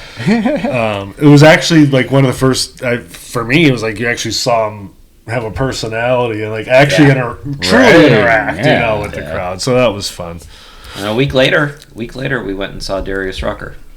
First time at Freedom Hill, Michigan. You want to be with you. And a second time I've seen him. Julie and I saw him maybe a year and a half or so before at the Fox. Mm-hmm. This time, he was good at the Fox. He was amazing. Really? At Freedom Hill. He was... he has a really good voice. To people that he does. Yeah, he's a really good voice. He did a lot of '90s covers. Did he? So he really drew the crowd in, and so it was fun. He sang Diggity and Belle Biv DeVoe. Oh God, I bet that was amazing. It was awesome, but he was just. He had fun that night, and so I had tons of fun. Right. That's one of those times where they're really enjoying it, they're having fun. Julie was dancing the whole time. That's awesome. And coincidentally, the person who we sat next to, when we sat down, he right away started talking to me. This is what's fun about going back to what's fun about concerts. It's that community thing. I agree. He was awesome. He was so much fun. He was engaging, but we were talking, and he graduated from Churchill in '88. No shit. That's hilarious. He's in Grand Rapids now. So he would know Paul for sure. Well, I threw some names out there and he didn't connect. But, Paul's Paul, right? He's probably quiet life. This dude's probably in engineering. Yeah. Nobody really knew Paul. Paul. No. Those who know Paul, it's because Paul chose to know you. Yeah, you got it. So, I don't want to spend any time on this, but the one dud that we went to, Duran Duran. And the thing is, I don't dislike Duran Duran. It was just the fact that we had to leave Westland, drive to the Palace for Duran Duran, and I don't think we actually made 3 songs, did we? We did. Did we? I think so. I might have left early. You might have. It's funny. I remember first or second episode. I remember I was driving back from wherever I was. You actually gave me shit in a text. What do you mean? I was like, oh my God, my first call out and it's shit. He really does. Well, you definitely redeemed yourself today. I will say that for sure. But coincidentally, my buddy Mike. Steve, yeah, absolutely. Actually, ran into him a few times over the last couple of years at soccer and stuff in high school, so it was funny seeing him. He texted me maybe 2 weeks ago and said, we were talking about some concerts we had seen together, and he brought up Duran Duran. He said, I remember going with Kal and Paul, and he was piecing things together for me. I honestly, I didn't remember that. I remember going to Duran Duran. I also remember, by the way, seeing your favorite at the Palace, Sting. Did you actually see Sting? Yeah. You did? Wow. Yeah, Jill Scott opened for him. Fuck Sting. Fuck Sting. I was actually putting that on a tee for you. Appreciate that, Adam. No, there's no need for an asterisk on that one. Yeah. Get me a t-shirt. I was wondering when I was going to say fuck Sting. Thank you, Pick. So actually, I still have a couple more topics here, so we're just going to keep going, fellas. I just remember you were telling me about a year ago you went and saw Garth Brooks at Notre Dame. Yeah. It was almost like a Christmas special for NBC or something. Ooh, what was that like? Well, in the winter, outdoors in a stadium. In Indiana. If anybody doesn't know, Notre Dame's in Indiana. Yes. South Bend. For the one Nicaraguan. South Bend, Indiana. Yeah. South Bend. Honestly, I've seen Garth Brooks. We beat Notre Dame 1-0. Yeah, our junior year, then they wouldn't play us. So. They wouldn't play us after I that. also have on record the fastest yellow card ever against Notre Dame. You do. The fastest red card. No, so you're at South Bend for Garth Brooks. Julie and I it's took a road late trip. November or something. So this is probably the third or fourth time I had seen him. He is a performer like no other. He truly is. First, shout out to Pam Kalashevsky, because she was actually who I went with for my first Garth Brooks concert. That's hilarious. With my mother and my sister. Actually, Julie. my mom is not a concert person at all, but do you know who else she saw? Destiny's Child opening up for Backstreet Boys. How many people on this earth has actually seen Destiny's Child? You know, because Beyonce left them, you know. That's an episode. Yeah, Backstreet Boys too. I mean, there's a gazillion people who saw Backstreet. But Garth at Notre Dame Stadium, we thought we were getting something spectacular. But I now have learned, do not go to a show that is being recorded for television, because going back to our conversation about Beck, where he screwed up and started over, but that was by accident. The production of the show takes hold, right? And so the number of times they stopped him, they're in his ear and they're telling him, "Oh, the crowd's not into it enough," or "We didn't really like the opening, beginning of the song. You're going to need to start over," or they'd stop him halfway and he would just tell him, pick up from like the second minute, right? And so, I mean, honestly, we sat through in the worst weather. It was pouring and snowing. Yeah, I remember changing. I watched it on TV. It was terrible. It was unbelievable. Of course, I didn't watch it, but I remember it was on. By the time, I don't know, Julie and I sat there for 3 hours listening to the stops and starts. Now, granted, when he actually sang through, awesome, right, of course. But they didn't give him that many chances to really sing through, and he was singing a lot of covers. So he was like started the song "Let It Be," Beatles, right? Over and over and over again. We finally just got up and left. And then, we came to find out later on that once he got through what I guess we'll call the TV songs, and they let him just play, I guess, he killed it all over again. But it's like 1:30, 2 o'clock in the morning by then. And we were drenched head to toe. That had to be miserable. That's awesome, Pick. I mean, there's people out there that were probably at that show. Again, comment, but I love that. Yeah. Actually, awesome. It's funny that you almost call it as a watch out, because I would think and I thought about this, like those old unplugs, like MTV. Like, oh my God, that would have been amazing to be at. And I know I think it was the Lindsay episode. I probably mentioned like 8 times on that episode. But I was at that point in time, like I was like devouring as much information of like Alice in Chains that was out there. And the one thing I read was, I mean, to me, again, I might take shit for this, but I put the Alice in Chains Unplugged over Nirvana. Like, I think that one is them, that's like them. at their best. Yeah. Nirvana is so good. They're whatever. Nirvana hit a lot of covers. Yeah. Most of that Unplugged was a bunch of covers. But then I was like reading up, and they're like, well, they actually played Sludge Factory like 5 times before, so like, it's like those things, you see the end product and you're like, oh my God, it would be amazing to be there. But then you talk to you, who's actually there, and you're like, oh my God, it was miserable. I'd rather just see him, like in Roanoke or something, like not in that cool event. Yeah, if I it's a cool event for everyone at the end who gets to see it on TV. It ends up not being that cool. Knew then what I know now, I would not do something. The experience, fantastic. Wouldn't take it away. It gives me a story to talk about, right? Damn, but no. Can I get back to, by the way, I still haven't answered the question because I feel like I'm going to be a little I felt like I didn't know if you were ready, so I was giving you time. Yeah, I wasn't ready either, and I still don't have an answer. Go ahead, Pick. That's fine, Neil. I want to talk about the band that we talked about. I forget, we did mention something earlier where we were all kind of connected on this one. Yeah, you don't like Go ahead. the National at all. And you don't like someone else. It's not a hate. Well, not hate, but... It's not a hate. I remember Keith is the one but that you've talks never... about because it's Cincinnati. Well, no, it's one of those things you don't understand. Yeah. kind of the interest in it. Yeah, Right. yeah. I'm not quite there on the national. I probably haven't given them enough of an opportunity. It doesn't matter. Now I will say this for national.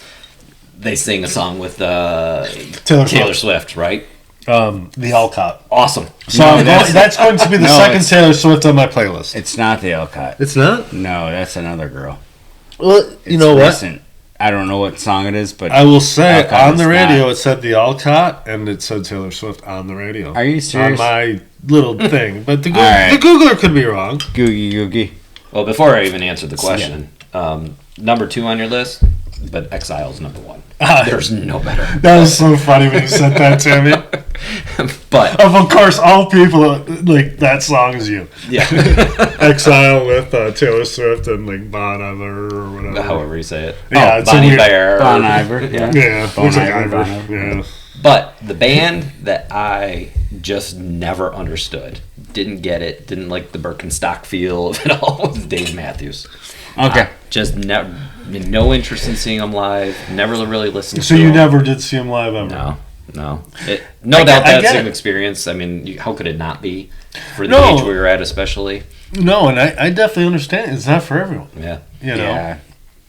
Yeah. I kind of agree, but I think that you should like Dave Matthews. I was a bigger fan earlier on, first couple albums, and then over time it was, I was telling you earlier, just kind of my interest waned. Yeah.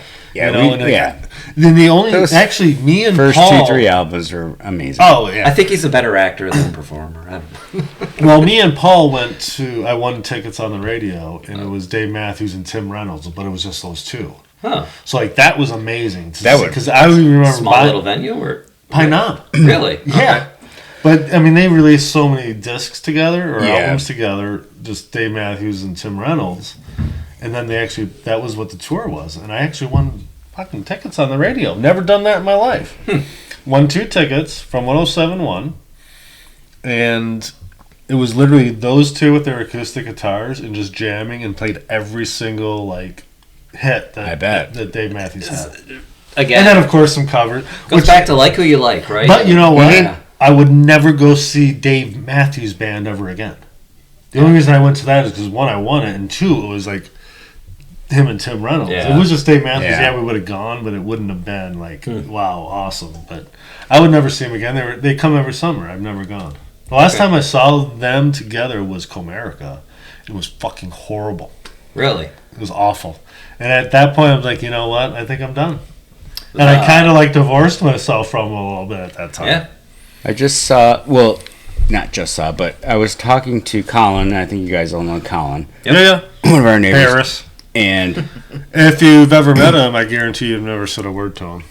and he Because he won't stop talking. he I don't know likes if you caught on that.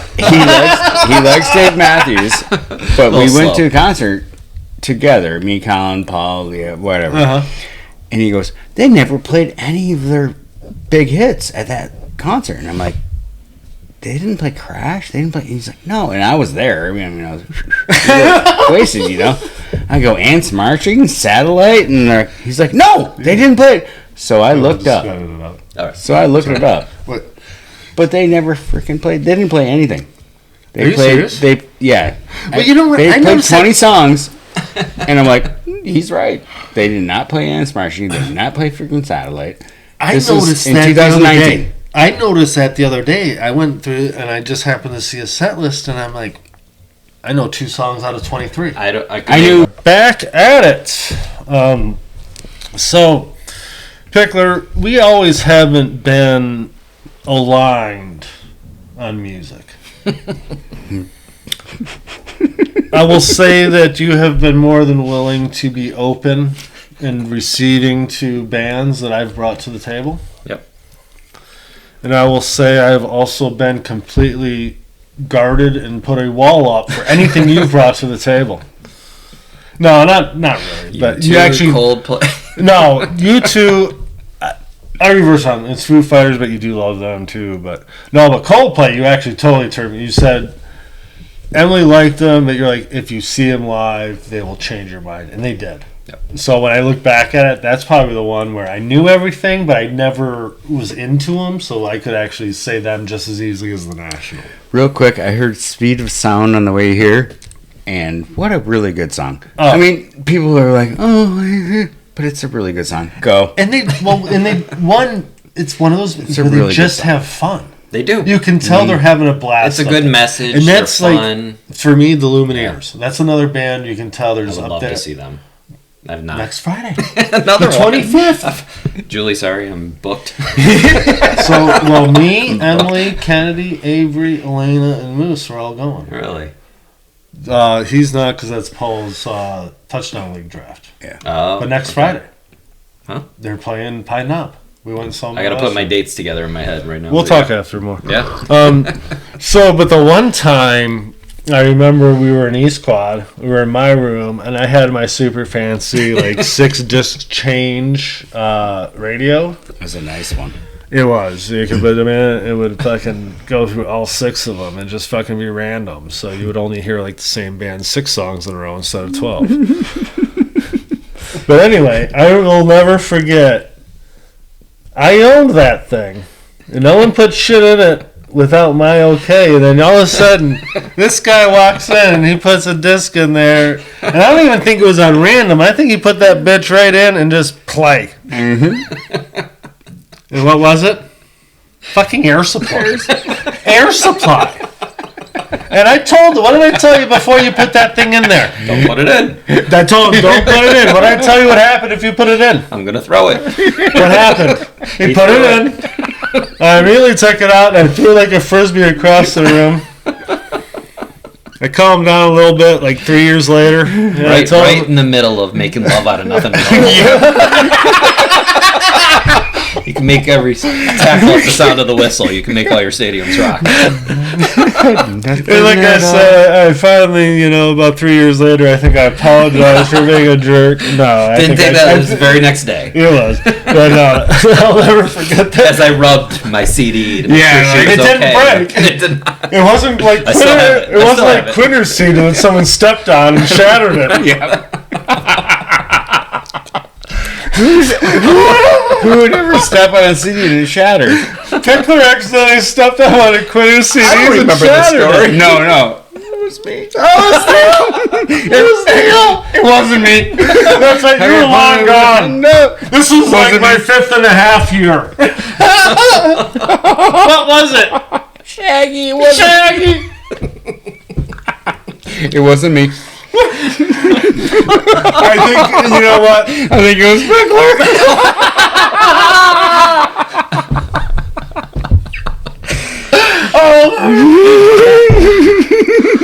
All right. Well, actually, I have to own up to it. I think I was the one that accidentally stepped on it and shattered it, because at that point I had really blown up a little bit. Sorry, Quinter. We owe you a Shaggy fucking CD apparently from 94. On the camera. Wasn't me. So, hey, is that worse than your original shout out? Because that's the first time we mentioned Quinter.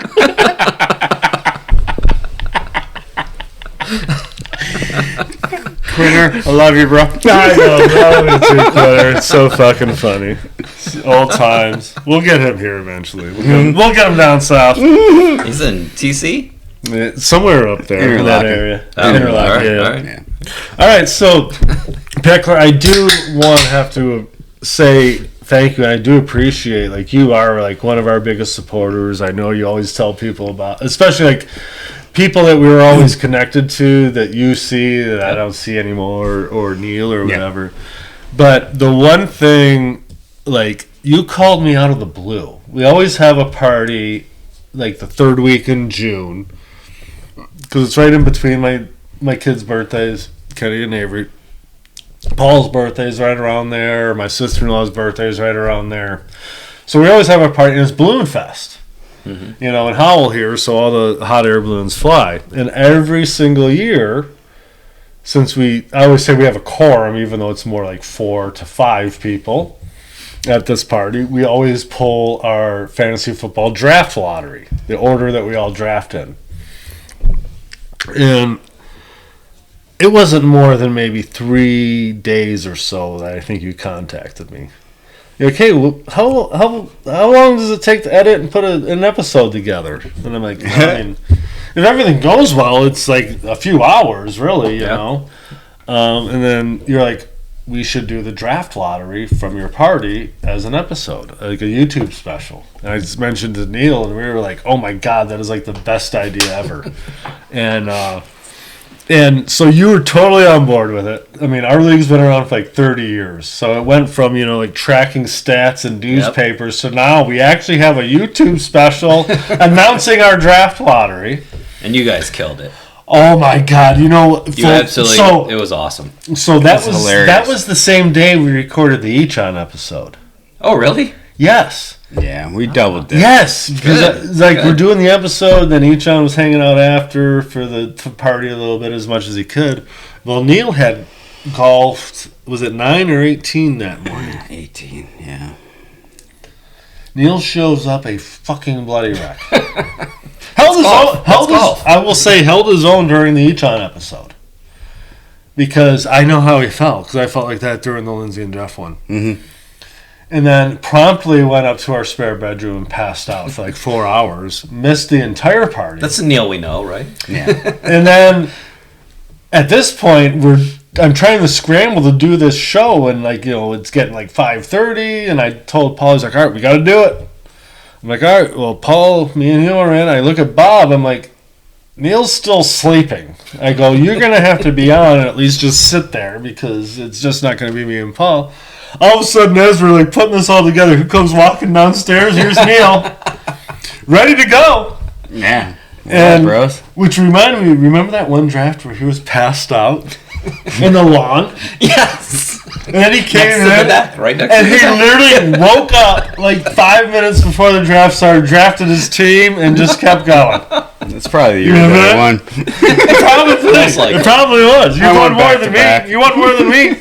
That was a fun episode. My only regret, obviously, is that I wasn't here for it. But it was so much fun because everyone that was here, we brought them off camera, so you had all the chatter going on in the back, and we were just kind of going. You did. That episode was good. I loved it. How much did Paul love it? After he's like, I don't know what you think, but you got all the gear. I'm thinking we could maybe do like a once a month fantasy show from your basement. We have talked about that for a long time. We should do it. That would be fun, but I mean, you guys should do it. I mean, I would be a fan. Well, and to me, it's like the fact of actually doing it, but you mentioned you're a empty nester, and you still kind of play soccer and do other things. I don't do dick. So this is my thing. I don't really golf. I don't do other things. And it involves my family, some more than others. I'm trying to do those sorts of things that don't allow me to look like I did back in 1993 in the winter. Like, those are the things. But I'm not really winning that battle. But no, I know. So, before we move on to kind of some of the upcoming shows and wind down, I had a fun fact because this blew my mind about a month ago. And I know this definitely is in our wheelhouse. Remember Digital Underground? Yep. So the Humpty Dance, and then, what is it, Same Old Song or whatever, which is the one I like more than Humpty Dance. Did you know that Tupac was a member of Digital Underground? No idea. Listen to Same Old Song, but and they actually call out something like about Tupac coming up, and then he has a whole verse in Same Old Song by Digital Underground. He was like 18, 19 years old, first starting out. 18? Was probably 16. But whatever, whatever. But then, was with those guys and ended up going off on his own. I had never known that until like a month ago. I had no idea. Until I heard that song. And of course, it's blowing my mind. I'm in the car and I'm trying to get my whole family to listen to this one part.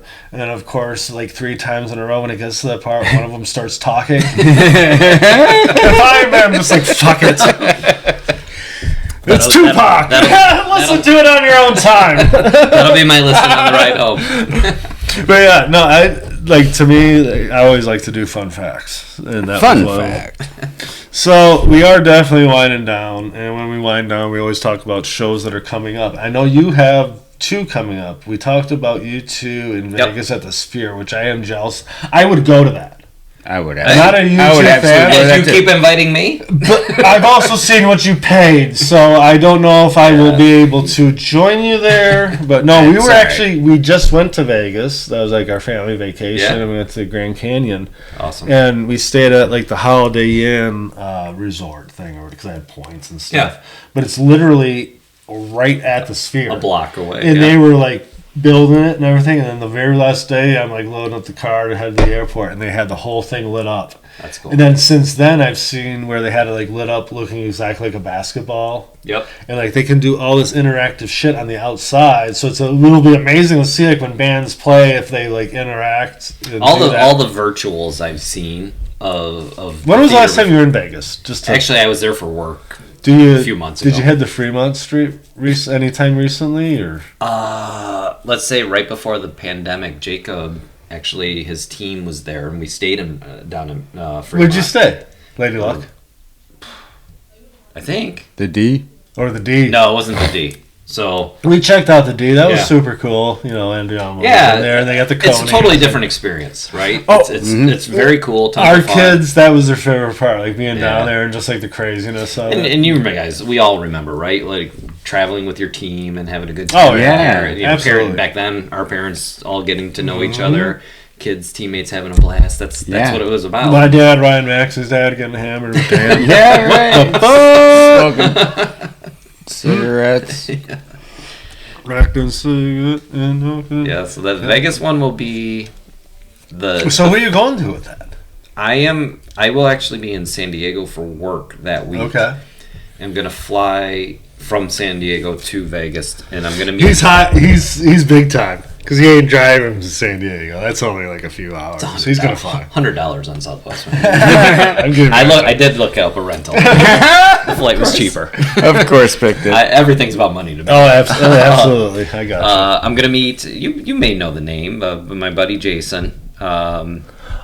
Bodwine. Yes, absolutely. Yeah, I remember the name. I know I've actually met him probably once or twice. I've seen this will be the third. I remember that name from like 3 decades ago. Yeah. So this will be actually the third time he and I are seeing you two. Oh, okay. Saw him in Cleveland one time, where the Browns play. Progressive. Yeah. Very cool show. That was the Joshua Tree tour. That was the anniversary tour. Oh, anniversary. And then I saw him up at Michigan's Spartan Stadium. Okay. Also, when was that? 12 years ago. I think it was. I feel like that was a long time. I think it was 11. Yeah. Okay. I'll snip in here real quick. I remember Pichler. You actually bought me a ticket, I believe, for a U2 show back in like early 2000s. Coldplay. No, but it was U2 too. I did. Oh, really? Yeah, and it was like $100. I'm like, I can't make it. Like you're like, it's $100. I'm like, and I think you bought me one. I think somebody else took it up. Yeah, it wasn't Coldplay. Really? It was okay. U2. Yeah. Because you guys were supposed to go to Coldplay together too. Yes, we did. Right? Yeah. Well, yeah, and then work got in the way for me, and then I actually went with that another seems friend. to be a common theme today. Yeah. But yeah, the U2 concert, I remember like, Neil, just go. I think it was actually $150. I'm like, really? Yeah. It was back like when we got out of college. That's steep, especially back then. Yes, you know what? It was very. We all have our ones. We talked about, just yesterday, Pearl Jam. I'm not even going to say what I spent, especially for a lawn ticket, because it's embarrassing, but I haven't been there in 22 years. 20 years. I would love to see them. You know. Would love to. Yeah, Pearl Would Jam. you say that your favorite song is The Older Woman Behind the Counter? Did you say? Are you? I want to hear it. No. Hello. Oh, no, that's daughter. Hello. Listener. We'll get him going. We'll get him going. Young girls. Violence. Sinner. All right, so some concerts coming. Neil, you got something coming up. Oh, yeah. So brand new. Yeah. Someone that I've always loved, a newer band that I kind of heard on the radio years ago. So if you guys have ever heard of the band called The Revivalists. Absolutely. They've been around for a bit now. I mean, we're in 2023 right now. They've they've had stuff 7-8 years ago. What is it, like, If I Knew When I Was Young or whatever? That was the first song I heard, and that one sealed the deal for me. That song jams. Well, for me, it also went back because my youngest daughter, Kennedy, she made me this book years ago, and like one of the things was, and I remember this one specifically was, like, if anything, I wish I would have known you when you were little. Mm-hmm. And then this song came out like right at that almost same time, and it just resonated with me. And then everything I've heard by them, I just love it. I love it. There's some great freaking. I don't know them. That's what I love about this. Yes, the Revivalist. Yeah. Amazing. So where are you going? We're going to Hamilton, sweet Hamilton, Ohio. Well, better than Hamilton. And It's right outside you. Go see Jacob. Yeah, there's a festival. Better than Hamilton, Ontario. I don't know what the festival is called, but it's September 22nd, which is a Friday. And then it's St. Paul and the Broken Bones, which is kind of I would describe them as like soul, pump up, like not pump up, but guitar. They almost sound like a Motown band. Okay. Who are they? St. Paul and the Broken Bones. They play Friday, Revivalists are Saturday, and it's a festival. Okay. They're the headliners each. Okay. So that'll be fun. That's where I'm going. Like festival. September 22nd to see a show. That's my next show. And you're going with Lindsay and Jeff. Yeah, Lindsay and Jeff. But you know what? That like sounds like something like they would do, right?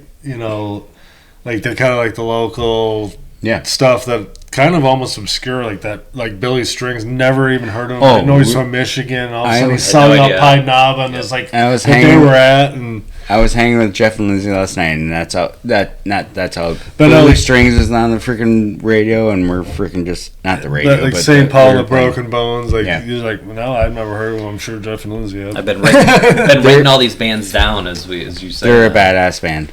So the one that I actually really am interested in is Death Cab for Cutie at Meadowbrook, September 17th. It's a Sunday, and it's like it's one of the. I would almost put him like Nathaniel Rateliff, only in the regard that I probably know like 8 to 10 songs, and you like don't even know realize you know that much. And that song Gold Rush is awesome. Yeah. And then there's this song, I forget what it is, and I played it for Emily. I'm like, what do you think about this song? And it's something about like following you into the darkness. And it's the first line is something about like your partner dying and how you're going to follow them. But to me, it's not the lyrics. It's the music. It's the sound of the voice. Yep. It's all.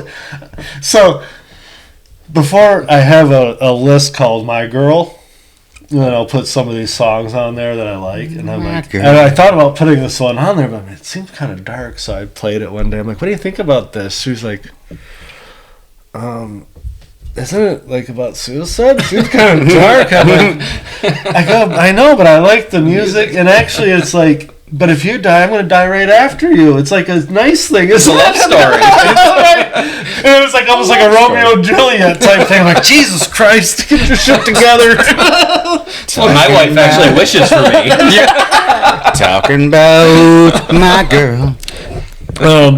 And then I had Glorious Sons, which I don't know if you guys... I do not know that. You mentioned that earlier. There's a couple of songs that me and Emily like, and one was called SOS, Sawed Off Shotgun, and it's like I'll almost call it like an anthem type song. Okay. And then there was another one, I don't even know the name of it, but they're at Royal Oak Music Theater, so I was like, that'd be a cool show to just go to Royal Oak, hang out, catch a show. Whether you even hang out for the whole thing, hopefully you get to see what you went for at least, right? And then 1975 on Halloween. Wow. So me, Kennedy, Avery, and Emily went to see them at Come Alive 1975. And I was never super familiar, but Kennedy and Avery were huge fans of the time. Okay. They were like 15 and 13. Avery talked about them on it. Yeah. Mm-hmm. And so, but it was such a cool show. It was a small venue. It was outdoors. But like, I didn't realize like how big they are now. I mean, they're playing LCA on Halloween. I mean, you get into the stadiums, right? Or the arenas. Absolutely. So those are the ones I had. I mean, what else are you going to? So we mentioned YouTube, but there was another one I thought that you had. It is. And I wasn't that familiar with who this artist is. Another country artist. Okay. Old Dominion.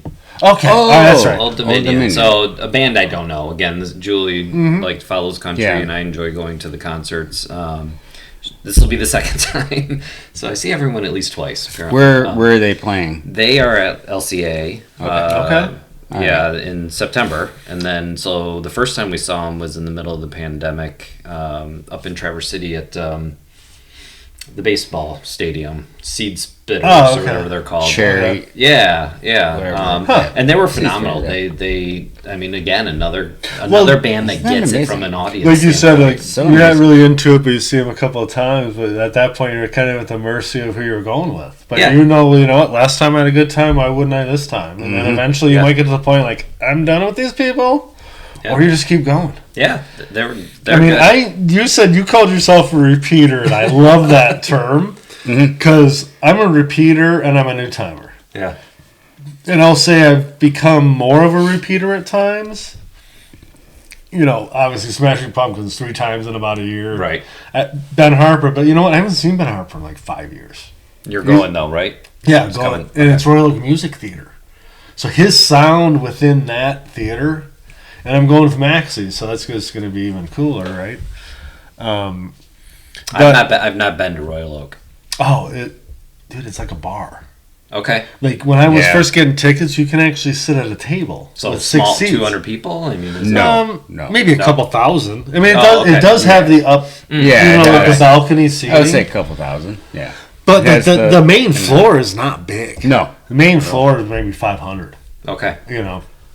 Maybe 750. Tommy James and the Shandells are playing. A little bigger than at the Royal Oak Music. The Token Lounge. A little bit. Tell you what, the Token, they still bring them in, dude. I saw Quiet Riot. I know you did. You did. You know who's coming though? Corey Feldman. Oh, dude, I already got a Christmas present. Emily ordered me a Corey Feldman Funko Pop. Seriously, they only made $3,000 of them. 3,000. Really? It's going to be worth like. Well, he's coming. I got it for $80. It's probably going to be worth like $3,000 then. Well, I got it for $80. It's going to be worth at least $60 5 years from now. But no, I mean, it's so iconic, and I'm like, holy shit, they're only making $3,000. I mean, I could always get one from China for like $5. Go see him live and take it. That's hilarious. When's he coming? October, maybe. Really? Maybe. See, I mean, you can joke all you want, but he was in some like. Well, he's iconic. Iconic movies. Yeah. He's been through a ton of shit. He's come out on the other side, but most of them haven't. And he has his. And you know what? Yep. He's got his band. He doesn't really act anymore, but he seems to be probably in a good space. And I would love to go to the Token Lounge and let him know that I bought his Funko Pop and that I have this Two Dudes and Killer Tune podcast with my buddy Neil. And I used to live 3 blocks away, and I'm here with you. Mm-hmm. What can we do, bro? Yep. That would be awesome. So, Corey Feldman, where you at? What up, see We're going to put some mentions on the social. Absolutely. So, we are at the end here. Pichler, I think this is probably definitely the longest episode. And I feel like we could continue to keep going. We went into it, but that's all right. No, we're supposed to. That's why we have friends here. And this was the deep dive, hard hitting 2 dudes where we really dug into some stuff with the old college days and stuff. I feel like the sound is going to be a little thrown because I feel like I just laughed. No, I think you did a great job. We've always wanted to have you on, and I think the only thing holding us back from having you on was more you than anything. This has been an absolute blast. To the both of you, truly. I know I said it beforehand, but I think it's awesome. I am your number one fanboy. I do tell everybody I can. Kal, the fact that you had this idea and you went for it, is super cool. I mean, you stretch yourself, and for something. And that I tell you what, it is fucking a million times better than writing a book, which was my original plan for this, like 25 years ago. Yeah. Not to cut you off. No, but absolutely cut me off. You came here a little nervous and like, I don't know what to do. How was it actually sitting down? It's fantastic once my toes started to throb a little. But it wasn't bad. No, this was awesome. Right away, we just get into it. You guys kill it. You do. No, you the preparation and well, making yeah, you like I feel said, I mean, it comfortable was like and telling stories. That's all we're doing. the 11th hour, but I was, to be honest, a lot of this was already put together because I'm already working on season 2. So a lot of people, like 6 to 12 people, I already have this put together. It was just a matter of getting the goddamn prayer figured out. Yep. But no, thank you for being here. I couldn't thank you enough. I've had an absolute blast. We actually see each other quite a bit. Yep. But it feels like we've caught up on 30 years, even though we talk about these goddamn stories like every time we see each other, right? But now, yeah. But, and to be honest, I've said this to numerous people, I could see having you on again, if it ain't season 2, season 3, because I figure we're at least going to go to the Lumineers or Smashing Pumpkins. Yeah, the first week of September is apparently booked. Right. We're booked solid, boys. We're booked solid. And tell you what, Ben, you just mentioned about listening to Ben Harper recently because we've been talking about him more. October 10th, Royal Oak. You've never been there? Have you ever seen Ben Harper? I've not. So we'll keep it going a little bit. So I understand, and even Neil's told me he's not a huge Ben Harper fan. I don't. You would always go see him. Yes. For me, the part that sold me with him was like his early years, and he's got that sit-down slide guitar, and he just jams. And then in Royal Oak Music Theater, I mean, it just fills that out, and then his voice is very... Yes. I mean, it's a strong voice. I don't know him. No, I know. Yeah. Very good voice. But then it will be like, after a few songs like that, he pulls out an acoustic guitar, and he slows it down, and like... Just chill. But still has that voice that he can pull off either all the way across both of that, you know? And that's why I put him in my Forever 5. You know, and even some of his newer stuff I'm not that familiar with, but it's just that I'm like, based on what I know intimately, I'd put him in my Forever 5, and all this shit's just gravy because it's gonna be like new when I get to this fucking island when I'm about ready to die, right? You know, so that's cool. I honestly I know we're hanging up here, but the Forever 5. It doesn't matter. I switch my 5 almost every day. Oh. I think about it constantly. Well, so we talked about that with Maxie on episode 4. And I think that was Cinco de Mayo. We recorded with him, remember? Yeah. It was Cinco de Mayo. We recorded with him. He showed up. Actually, he's got a Bronco, too. Oh, nice. Except gray. But it was from that point in time, and I released that episode like 2 months later. Because I didn't commit to anything on the episode. I didn't commit to anything. And all of a sudden I did this, and I finally kind of went through it all and buckled down. So watch it if you haven't seen it yet. I will. Because I think you might find mine a little interesting. I think some are probably super obvious. Pumpkins. I'll leave you with that one, but the other 4 you might be, oh. I'll take a listen. I told you that would surprise me. I feel like I've seen everything. Well, that was a YouTube special only, okay. So we didn't release it on the actual as a podcast. Yeah. Because Neil wasn't there. You know, to be honest, we were taking a break from recording. I was kind of drunk and lonely, and I recorded an episode by myself, so I brought the picture of Neil out where he looks like Danny DeVito. Where you at, Dan's DeVito? What's up, DeVito? And he had a beer and a spitter ready to go, but he didn't have much to say that day. I think Neil needs to do an episode as Danny DeVito. Holy shit. Oh, so... I don't want to root for everyone, but we have a great picture of him as DeVito. We have a semi-great picture because it's him with someone else where he's dressed as George Costanza. Whoa, I'm Costanza. Oh, no. He actually shaved his head and had the halo. He had the coat where he rolled the sleeves and it's got like the brown corduroy. And he's with Gina in the picture, and I think she's a devil. And I did Alan from... The Hangover. We had the long hair, the shaggy beard. I remember that one. And he had the baby carrier and everything. So, all right. So we are definitely at the end here. Pichler, thank you so much. Yeah, Neil, thanks, Adam. Great fucking job again. Make sure everyone gets out to the socials. Yep. I'm not gonna fucking mention it again. Go to YouTube, subscribe to it. The 100th subscriber might get our very last T-shirt. Believe it or not, we had 5 to start with, Neil, but we've gotten rid of 4 now. So we have 1 left. We have no idea who lucky number 100 is going to be on YouTube, But get out there and do it. I can't even believe that happened. I know. It's been insane. Since the last episode where we only sold one, like, we've hit 3 more. I'm shocked. And it's like, When bam! you're good, you're good. Absolutely. So, no, but get out there on the socials. Check us out on YouTube, our channel there, Instagram, obviously LinkedIn. And Neil's definitely helping support us on Facebook, too. So check it out. I'll put it out there. Episode 12 with Adam Pichler or Sweet Pickles. Number 12 at UAD, too. Number 12. This was not... He is going to be planned. dropping on August 29th, Tuesday, August 29th. And then we'll go from there. Thank you, everyone. Peace. Thanks, bros. Appreciate it.